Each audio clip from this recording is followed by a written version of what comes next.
Hello everyone, कैसे हैं आप सभी लोग। आई होप आप बढ़िया होंगे। एंड द चैप्टर जिसका नाम इंटीग्रल्स है यार, क्लास 12th का चैप्टर नंबर 7 एनसीईआरटी के अकॉर्डिंग। सबसे पहले हम एनसीईआरटी को कवर कर रहे होंगे। तो सबसे पहले हम इंट्रोडक्शन देखेंगे इस चैप्टर में। बेसिकली आखिर हमें पढ़ना क्या है, और बेसिकली जो 3 सवाल होते हैं यहाँ पे इस चैप्टर को शुरू करने से पहले, वो तुम्हें क्या क्या आना चाहिए। देखो, सबसे पहले तुम्हें चैप्टर नंबर 5 में डिफरेंशिएशन जो था वो आना चाहिए। क्या आना चाहिए? डिफरेंशिएशन आना चाहिए भैया, ठीक है। And the second one is your application of derivative. अगर नहीं भी किया है तो तब भी चल जाएगा, लेकिन अगर आपको ये आता है तो इंट्रोडक्शन में और आपके 4 चांद लग सकते हैं भाई। और तीसरा आपका होता है यार एक और चीज़ कि कॉन्टीन्यूटी एंड डिफरेंशियबिलिटी के थोड़े बहुत कंसेप्ट जो होते हैं, ठीक है। कंटिन्यूटी एंड डिफरेंशियबिलिटी के थोड़े बहुत कंसेप्ट, इसका तो बहुत ही कम यूज़ होगा। ये बेसिकली आपका जाएगा तो डेफिनाइट इंटीग्रेशन में जाएगा। तो यानी कि अभी तक का आपको क्या पता होना चाहिए, ये बेसिकली एक चीज़ डिफरेंशिएशन कह दो। अगर ये आता है तुम इस चैप्टर को स्टार्ट कर सकते हो, भले तुमने अपना chapter number 6 that is application of derivative start किया हो या नहीं हो, ठीक है। तो चलिए स्टार्ट करते हैं इस चैप्टर को। बेसिकली यार अभी तक का तुम बात कर रहे हो कैलकुलस के बारे में। किसके बारे में? कैलकुलस के बारे में। तो इस पूरी बुक में तुमने 2 चीज़ पढ़ी। एक डिफरेंशियल कैलकुलस, क्या पढ़ी भैया? डिफरेंशियल कैलकुलस पढ़ी, ठीक है। एंड सेकंड वन तुमने पढ़ी थी, या फिर अब तुम पढ़ोगे, सीधी बात है अब तुम पढ़ोगे, इंटीग्रल कैलकुलस। तो भाई तुमने अभी तक इसमें क्या क्या चीज़ें पढ़ चुकी है वो मैं तुम्हें एक बार के लिए छोटा सा इंट्रो सब चीज़ बता देता हूँ। देखो यहाँ पे तुमने डिफरेंशियल कैलकुलस में सबसे पहले पढ़ा था लिमिट्स एंड डेरिवेटिव्स, 11th में था। फिर तुम्हारी आई कॉन्टिन्यूटी एंड डिफरेंशियबिलिटी, ठीक है, continuity and differentiability. Then third one is your application of derivative, और क्या, एक डिफरेंशिएशन जो कि काफ़ी हद तक चीज़ें तुमने पढ़ी। उसके बाद तुम इंटीग्रल कैलकुलस में क्या पढ़ोगे? देखो इंटीग्रल कैलकुलस में ये सब तुम्हारा बेसिकली बुक फर्स्ट में था, बुक फर्स्ट एनसीईआरटी में, ठीक है। ये 3 चीज़ें वो तुम वहाँ पे कवर करके आए हो। एंड नाउ आपकी एनसीईआरटी का जो पार्ट बुक सेकंड है, ठीक है, बुक सेकंड एनसीईआरटी, उसमें तुम्हें चैप्टर पढ़ना है। सबसे पहले इंटीग्रल पढ़ना है। क्या पढ़ना है? Integral. And then second one is application of integral, and third is differential equation, ठीक है, डिफरेंशियल इक्वेशन, ये तुम्हें पढ़ना है। तो भाई integral calculus and differential calculus आखिर क्या थी, ठीक है। ये आपका इंट्रोडक्टरी पार्ट है, इसको थोड़ा बहुत समझने की कोशिश करना। अगर नहीं भी समझ आएगा तो थोड़ी देर बाद तुम इसमें फॉर्मूले ही देख रहे होगे भैया। ये अगर समझ आ गया तो ये एप्लीकेशन वाला जो पार्ट होता है ना, अगर तुमने डिफरेंशियल कैलकुलस ये पढ़ा है, ये पढ़ा है, इन सब के बारे में पता है, और तुम फिर यहाँ एप्लीकेशन जो एप्लीकेशन ऑफ डेरिवेटिव में उसका एप्लीकेशन करोगे तो तुम्हें काफ़ी अच्छी तरह समझ आएगा। उसी प्रकार भैया तुम इंटीग्रल कैलकुलस को समझ रहे हो, फिर तुमने इंटीग्रेशन करा तो एप्लीकेशन ऑफ इंटीग्रेशन तुम अच्छे से समझ पाओगे। इसीलिए ये पार्ट मैं करा रहा हूँ, ठीक है। तुमने डिफरेंशियल कैलकुलस में पढ़ा था भैया, क्या पढ़ा था? डिफरेंशियल कैलकुलस अगर तुम्हें याद रही होगी थोड़ी बहुत, या फिर तुम अपनी एनसीईआरटी की बुक कभी पढ़े हो, ठीक है, उस हिसाब से बताऊँ तो डिफरेंशियल कैलकुलस बुक में क्या कहता है, आखिर बुक में क्या दे रखा है, बुक में क्या दिया है। तो देखो differential calculus is centred on the concept of the derivative, ठीक है। हमने पता है कि डेरिवेटिव पे काम करती है। The original motivation for the derivative was the problem of defining tangent line to the graph of the function and calculating the slope of such lines, ठीक है। डिफरेंशियल कैलकुलस को मैं थोड़ा सा एक ही चीज़ में बता देता हूँ। लेट से ये रहा, ये एक्स एक्सेस, ये वाई एक्सेस। लेट से ये कोई ग्राफ है, ठीक है, ये कोई ग्राफ है y is equal to F X का। तो भाई हमने डिफरेंशियल कैलकुलस में क्या पढ़ा था? देखो एक यहाँ पे टेंजेंट ड्रॉ करी, ये रही टेंजेंट। अब टेंजेंट का स्लोप निकालना है, टेंजेंट का स्लोप निकालना है, तो हम क्या करते हैं? D Y by D X. तो हम क्या करते हैं भैया? D Y by D X करते हैं, ठीक है, कोई आपत्ति नहीं होगी। तो मतलब कि ये लाइन थी, जो टेंजेंट एक लाइन तो होती है, इसका जो स्लोप निकालना था यहाँ पे किसी ग्राफ के पॉइंट पे, तो वहाँ पे हम D Y by D X that is differentiation का यूज़ कर लेते हैं। यानी डिफरेंशियल कैलकुलस में डिफरेंशिएशन और डिफरेंशिएशन के यूज़ क्या हुआ कि हम किसी भी लाइन का स्लोप निकाल सकते हैं, जिसको हम लाइन को टेंजेंट बोल रहे हैं अभी के लिए, ठीक है, उसका स्लोप निकाल सकते हैं। तो यहाँ पे ये डिफरेंशियल कैलकुलस का हमारा मोटिव था कि हम यहाँ पे ये चीज़ें निकालने में हेल्पफुल रहेगा। अगर कोई चीज़ इसके परपेंडिकुलर होगी तो ठीक है, इसको नॉर्मल कहते हैं, इसका स्लोप भी निकल जाएगा, ठीक है। इसी प्रकार स्लोप निकालने के काम जो थे वो डिफरेंशियल कैलकुलस के अंदर थे। भैया अब इंटीग्रल कैलकुलस में क्या है, तो चलो वो भी बताता हूँ। क्या था? इंटीग्रल कैलकुलस, ठीक है। इंटीग्रल कैलकुलस में लेट से कोई भी एक ग्राफ था, अच्छा खासा ग्राफ बना लेते हैं, ठीक है। ये रहा तुम्हारा ग्राफ अभी ऐसी रफ डायग्राम बना है, ठीक है। ये वाई एक्सेस, ये एक्स एक्सेस, और ये Y is equal to F of X का ग्राफ हो गया। कोई फंक्शन दे रखा है मेरे को, ठीक है। Let say Y is equal to sine X का ग्राफ बना है एक बार के लिए, साइन एक्स का ग्राफ, ठीक है। जैसे एफ ऑफ एक्स मेरे कहा साइन एक्स है, ठीक है, यानी कि Y is equal to F of X का ये ग्राफ है। अब यहाँ पे इंटीग्रल कैलकुलस की बात करें तो इसका मोटिव क्या होता है भैया? इसका मोटिव, वहाँ का मोटिव क्या था? डिफरेंशियल में मोटिव था भैया, मैं डिफरेंशियल का बताता हूँ तुम्हें। डिफरेंशियल का मोटिव, इधर का मोटिव था भाई slope of lines and tangent, ये सब चीज़ें फाइंड करनी होती हैं। देखो मैथ्स में कोई भी चीज़ सीख रहे हो तो उसका एप्लीकेशन पार्ट आता है आगे, तो उसी के बेसिस पे तुम वो चीज़ें सीख रहे हो, ठीक है। तुमने डिफरेंशिएशन सीखा, क्यों? क्योंकि आगे जाकर तुम्हें इन सब में एप्लीकेशन करना था, और वही कहीं ना कहीं अप्लाई होकर तुम्हारी एक लाइन की इक्वेशन निकालने में भी हेल्पफुल रहेगा। स्लोप पता चल गया है तो equation of line, equation of tangent, equation of normal, ये सब चीज़ तुम फाइंड कर रहे होते हो। अब बात आती है इंटीग्रल कैलकुलस के बारे में, ठीक है भैया। इंटीग्रल कैलकुलस, तो मैंने कहा इंटीग्रल कैलकुलस का मोटिव क्या है? इंटीग्रल कैलकुलस का मोटिव है area under the curve, area under the curve कह लो या ग्राफ कह लो, ठीक है। एरिया अंडर दी कर्व या एरिया अंडर दी ग्राफ कह लो। भैया कैसे? मैंने कहा ये जो फंक्शन है, let say y is equal to F of X का, ठीक है, y is equal to F of X का ये जो फंक्शन है, मैंने कहा इसका एरिया निकालो। ये एरिया, ये कर्व है, ठीक है, ये कर्व है, एरिया अंडर दी कर्व, ये एरिया फाइंड करना है। तो हम क्या करते हैं? इंटीग्रेशन का यूज़ करते हैं। देखो भाई तुम अभी तक का जो चीज़ पढ़ के आए हो, ये स्क्वायर होता तो इसका एरिया का फॉर्मूला तुम्हें पता है, साइड का स्क्वायर कर दो, ठीक है। अगर रेक्टेंगल होता, एरिया लेंथ इंटू ब्रेथ होता, ठीक है भाई। और क्या होता है? मैंने कहा लेट से ये सिलेंडर है, इसकी एरिया निकालनी है, तो यानी कि तुम्हें सीधे सी ऐसे निकालना होता, तो तुम क्या कर रहे होते? 2πr/h कर रहे होते, कर्व सरफेस एरिया। तो एरिया निकालने का कुछ ना कुछ ये तुम्हारे मेंसुरेशन में तुमने ये सब चीज़ें पढ़ी थी। बट इंटीग्रल कैलकुलस क्या कहती है? हमें area under the curve find करना है। अब मुझे एक बात बताओ, ये क्या लग रहा है तुम्हें? कहीं से सेमी सर्कल है? नहीं है। स्क्वायर है? नहीं है। बट ऐसी चीज़ों का एरिया निकालना पड़ गया हमें, तो कैसे निकालेंगे? तो उस जगह पे हमारा यूज़ आता है इंटीग्रेशन। किसका भाई साहब? इंटीग्रेशन का यूज़ आता है। तो तुम्हें इतना पता चल गया होगा कि इंटीग्रल कैलकुलस का मोटिव क्या है? एरिया अंडर द कर्व, यानी ग्राफ को फाइंड करना, ठीक है, टू फाइंड। ये सब चीज़ें इंटीग्रल कैलकुलस के अंदर पढ़ोगे। अब तुम्हें अगर मैं चैप्टर का सिंपल सा कुछ बताऊँ, एक दो चीज़ें, वो है कि इंटीग्रेशन, ठीक है, इंटीग्रेशन, ठीक है, इंटीग्रेशन है चैप्टर का नाम इंटीग्रल, और द प्रोसेस ऑफ, ठीक है, जो प्रोसेस होती है उसको इंटीग्रेशन कहते हैं, ठीक है भैया। अब सुनो दो तीन चीज़ें।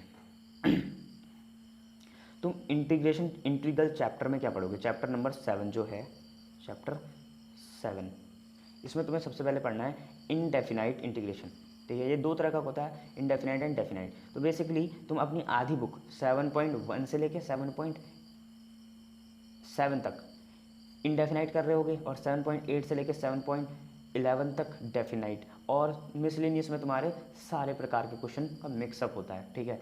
तो बेसिकली अगर तुम्हें चैप्टर का थोड़ा बहुत जानना है कि ये वेटेज क्या रखता है आपके बोर्ड एग्जाम्स में, तो बेसिकली 9 to 10 मार्क्स का सिर्फ ये चैप्टर कुल अपने में वेटेज रखता है, 9 से 10 मार्क्स का, कभी कभी 9 से 12 मार्क्स भी कह सकते हो उसको, ठीक है। इंटीग्रेशन की बात कर रहा हूँ मैं, ठीक है। इंटीग्रेशन में इनडेफिनाइट एंड डेफिनाइट 9 से 10 मार्क्स का आपके बोर्ड एग्जाम्स में पूछ ही लिया जाता है, ठीक है। और अगर इनकी बात करते हो तो क्वेश्चन कहाँ से आते हैं? तो भाई क्वेश्चन तुम्हारे एनसीईआरटी से भी आते हैं, ठीक है। देखो 60% चांस तुम्हारे एनसीईआरटी के हैं एंड 40% चांस थोड़ा बाहर के हैं, ठीक है, एक्स्ट्रा। तो पहले तो एनसीईआरटी कर लेते हैं, तो फिर ये 40% पे देंगे। और ये 48% जो होता है उसमें भी तुम्हारा सिंपल एनसीईआरटी एग्जाम्पलर होगी या एग्जाम्पल होंगे आपके एनसीईआरटी बुक के, ठीक, इतनी बात क्लियर होगी, ठीक है। क्या 9 से 10 मार्क्स का ये चैप्टर वेटेज रखता है अपने आप में, कभी कभी 9 से 12 भी हो सकता है। एंड एनसीईआरटी 60% रहती है एंड 40% एक्स्ट्रा हो जाएगा इस चैप्टर के लिए भाई, इस चैप्टर के लिए केवल, ठीक है। और जो एक्स्ट्रा होगा वो नॉर्मली कहीं बाहर से नहीं पूछा जाता है, एनसीईआरटी एग्जाम्पलर होंगे, एग्जाम्पल होंगे और 1-2 आरडी के क्वेश्चन पूछ ले जाते हैं कभी कभी, तो सब चीज़ करेंगे हम आराम से, ठीक है, इंटीग्रेशन को देखते हुए। ठीक भैया, इंटीग्रेशन चैप्टर काफ़ी बड़ा है, काफ़ी स्कोरिंग है, अगर कर लेते हो तो काफ़ी अच्छी तरह मार्क्स आ जाएंगे। और भाई तुम्हें यहाँ से मैं एक बार बताता हूँ 2-3 चीज़ें कि इंटीग्रेशन एक बार करने से नहीं आएगी भाई, नहीं आएगी, इतनी बात पक्की है। मुझे खुद कितना टाइम लगा था, अप्रॉक्स 4 टाइम्स मैंने अपनी एनसीईआरटी करी थी यार, 4 टाइम्स एनसीईआरटी करनी ही पड़ेगी, ठीक। ये सब हिंदी लिख के दे रहा हूँ ताकि कोई भी हो समझ जाए अच्छे से, ठीक है। इंटीग्रल कैलकुलस के बारे में तुमने पता कर लिया। अब बात आती है integration, what is actual integration, ठीक है। देखो अब तुम्हें थोड़ी चीज़ें बताते हैं हम अपनी एनसीईआरटी के अकॉर्डिंग और थोड़ी चीज़ें अपने अकॉर्डिंग जो तुम्हें समझ आए। तो देखो तुमने सबसे पहले डिफरेंशिएशन पढ़ा था। डिफरेंशिएशन क्या था, लेट से मैंने कहा एक एफ ऑफ एक्स यानी कि फंक्शन है, इसको मैंने ओरिजिनल नाम दे दिया, ओरिजिनल फंक्शन कहता हूँ मैं, ठीक है, ओरिजिनल फंक्शन है। इसका यहाँ से मैंने डिफरेंशिएशन करा तो क्या होगा, एफ डैश एक्स आएगा, इसको हम क्या कहेंगे, डेरिवेटिव कहेंगे, ठीक है। डिफरेंशिएशन करके जो आया वो डेरिवेटिव। अब भैया बात आती है क्या करें, ये डेरिवेटिव था, इतनी बात तुमने डिफरेंशिएशन में पढ़ दी है। अब मैंने कहा लेट से एक कहानी, ठीक है, एक कहानी है जो सबको सुनानी है, ठीक, एक कहानी। मैंने कहा तुझे एफ डैश एक्स दे दिया भाई, एफ डैश एक्स दे दिया और तुझे उस ओरिजिनल फंक्शन को डेरिवेटिव दिया है और ओरिजिनल फंक्शन फाइंड करो, तो तुम क्या करोगे, तब तुम भाई साहब करते हो इंटीग्रेशन। अभी भी समझ नहीं आया कोई बात नहीं, फिर से समझाएंगे, एक और बार समझेंगे। अब एग्जाम्पल के साथ समझाता हूँ, ठीक है, एग्जाम्पल के साथ समझो। लेट से मैंने कहा y is equal to sine x था, मैंने डिफरेंशिएशन करा, differentiate with respect to x, ठीक है। तो क्या होगा, dy by D x is equal to sine X का कॉस एक्स हो जाता है। ये तो दिख भी नहीं रहा, कोई नहीं, एक और बार यहाँ पे लिख देते हैं, y is equal to sine x differentiate with respect to x, then dy by D x is equal to your क्या होगा भैया, कॉस एक्स होगा, ठीक है, कॉस एक्स होगा, ठीक। अब तुम्हें कॉस एक्स दे दिया होता और फाइंड करो कहता है ये कहाँ से निकला, ये ओरिजिनल फंक्शन, ठीक है, ये क्या है, cos x, d Y by D x दिया है और ओरिजिनल फंक्शन, ओरिजिनल जो कि y is equal to sine x था, इसे फाइंड करो कह दिया होता, यहाँ से इधर जाना, देखो y is equal to sine x था, यहाँ देखो सिंपल सी बात, ये y is equal to sine से D Y by D x is equal to cos X आना तुम्हारा क्या कहलाया जाता है, तुम्हें पता है, डिफरेंशिएशन कहलाया जाता है भैया।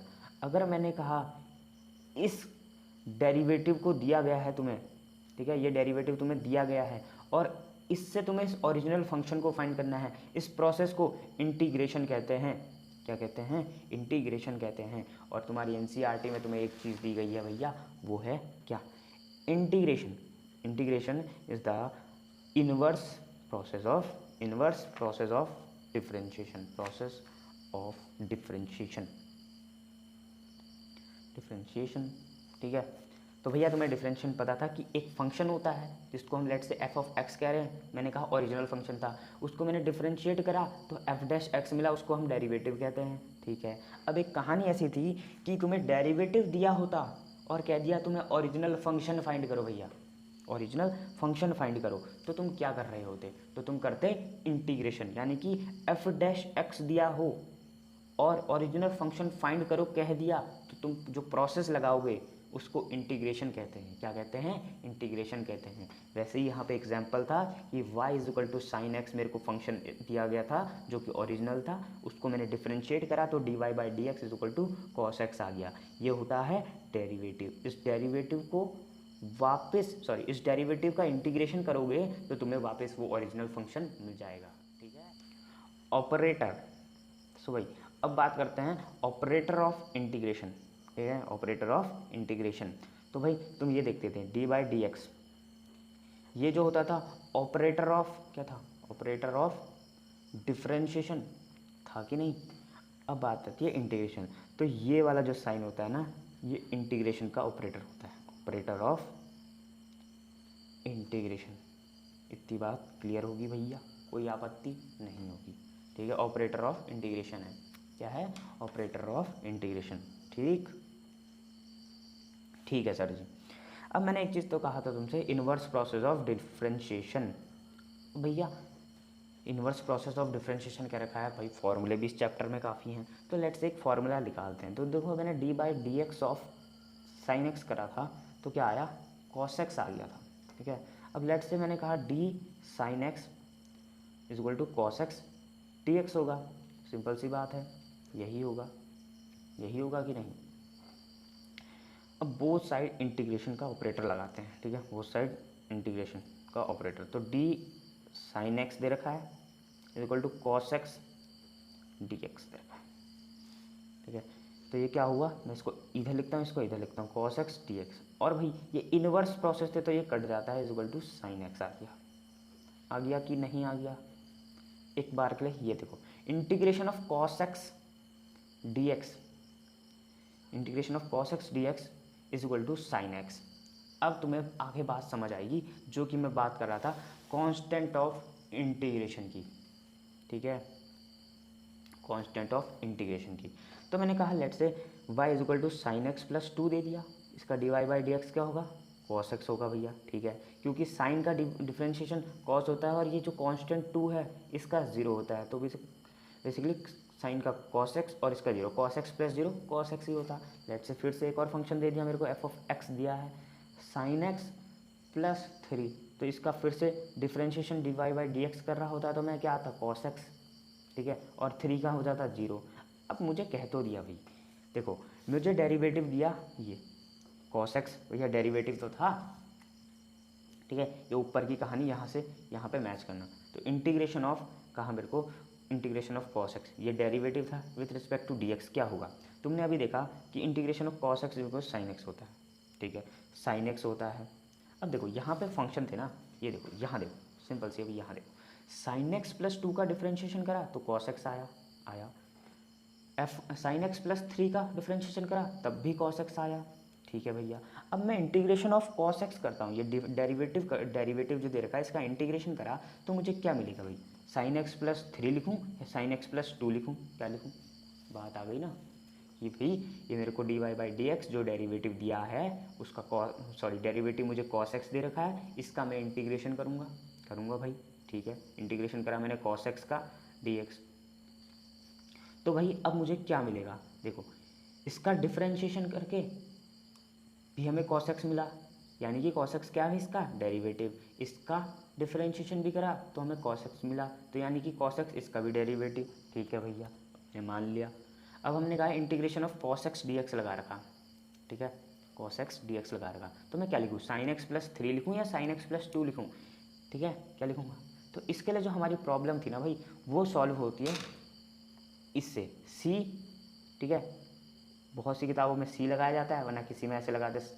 ठीक है, सी या फिर देखो सी, इसको मैं ब्रैकेट में डब्बे में रख देता हूँ, और या फिर के इंटीग्रेशन कांस्टेंट के रूप में यूज़ किया जाता है, कोई आपत्ति नहीं होगी। सी और के ये दोनों ही आपके यूज़ किए जाते हैं as a constant of integration. यानी कि भैया क्या कहा मैंने कि ये 2 भी हो सकता है, 3 भी हो सकता है, 5 भी हो सकता है, 19 भी होता है, 20 भी हो सकता है, कुछ भी हो सकता था। ठीक है, फंक्शन के साथ 19, 20, 3, 4, 2, 5 साइन एक्स के साथ जुड़ा होता है। ठीक है, तो भाई मैं इंटीग्रेशन ऑफ कॉस एक्स कर रहा होता तो क्या होता? ठीक है, कॉस एक्स का इंटीग्रेशन में साइन एक्स तो लिख देता, बट उसके साथ लेट से कभी कोई कांस्टेंट रहा होगा तो उस कांस्टेंट को हम किससे शो कर रहे होते हैं? इस सी से शो कर रहे होते हैं। ठीक है, तो बात अगर यहाँ पे भी समझ नहीं आई, एक और बार थोड़ा सी बात समझ लेते हैं अच्छी तरह, कोई आपत्ति नहीं होनी चाहिए, कंसेप्ट क्लियर होना चाहिए भाई साहब, बाकी चीज़ें छोड़ दो। y is equal to sine x plus 3 था, y is equal to sine x plus 2 था, y is equal to sine x plus 5 था। dy बाई डी एक्स सबका कॉस एक्स ही है, dy by D x cos x हो गया, dy by D x cos x हो गया। ठीक है, तुम्हें बता दिया था कि y से dy बाई डी एक्स आना डिफ्रेंशिएशन कहलाता है। ठीक है, y से dy बाई डी एक्स आना डिफ्रेंशिएशन कहलाता है, और dy बाई डी एक्स से इधर जाना इंटीग्रेशन, क्या कहा जाता है भैया, इंटीग्रेशन। ठीक है, अब तुम देखो, मैंने इसका डिफ्रेंशिएशन करा ये आया, इसका डिफ्रेंशिएशन करा, मतलब इस पूरे का डिफ्रेंशिएशन करा ये आया, इस पूरे का डिफ्रेंशिएशन करा ये आया, और इसका भी डिफ्रेंशिएशन करके ये आया। तो भैया अगर मैं इंटीग्रेशन ऑफ कॉस एक्स कर देता हूँ, कॉस एक्स पी एक्स, इसका इंटीग्रेशन करूँगा इस डेरिवेटिव का, तो मुझे क्या मिलेगा, बेसिकली साइन एक्स तो मिलेगा, क्योंकि हमने आगे इससे पहले फॉर्मूला ड्राइव कर दिया था। ठीक है, एक फार्मूला अभी तक का ड्राइव किया हुआ है वो, ऐसे तुम बाकी फार्मूले को भी ड्राइव कर सकते हो, बट नॉर्मली तुम्हें याद रखना ही काफ़ी है, क्योंकि फार्मूला का डेरिवेशन डायरेक्ट पूछा नहीं जाएगा। ठीक, ऐसा कुछ नहीं रहता, बट तुम्हें मैंने वो समझाने के लिए बता दिया। कॉस एक्स का साइन एक्स होता है, तो बेसिकली मैंने कहा कॉस एक्स का साइन एक्स होता है। अब व्हाट अबाउट दिस, मैंने कहा ये था, इसका 0 हो गया, प्लस 0 कॉस एक्स ही आया। तो भाई अब मैं क्या लिखूँ, साइन एक्स प्लस 2 लिखूँ, 3 लिखूँ, 5 लिखूँ। अब ये प्रॉब्लम सॉल्व करता है सी, कौन सॉल्व करता है, सी। ठीक है, तो ये रहा तुम्हारा सर्वप्रथम फॉर्मूला, जो कि अच्छे रूप में दिख रहा है तुम्हें। अपनी एनसीईआरटी खोलो तो उसमें भी तुम्हें ऐसे ही दिया गया है, पहला फॉर्मूला आपका सारे। तो भाई साहब सुनो, कि तुम्हें सी लगाना ज़रूरी है, लगाना जरूरी है। ठीक है, जैसे ये कार्ड में लिखा होता है ना, जरूर जरूर आना, उसी तरह ये लगाना भी जरूरी है भैया। ठीक है, क्योंकि आधा नंबर काट दिया जाएगा अगर नहीं लगाते हो। ठीक है, यही चेतावनी आप सभी के लिए। ठीक, अब बात करते हैं हम सीधे सीधे इसके फॉर्मूलाओं के बारे में। वो वीडियो आपको इसके बाद ही मिल जाएगी, क्योंकि ये काफ़ी बड़ी वीडियो हो चुकी है, और इससे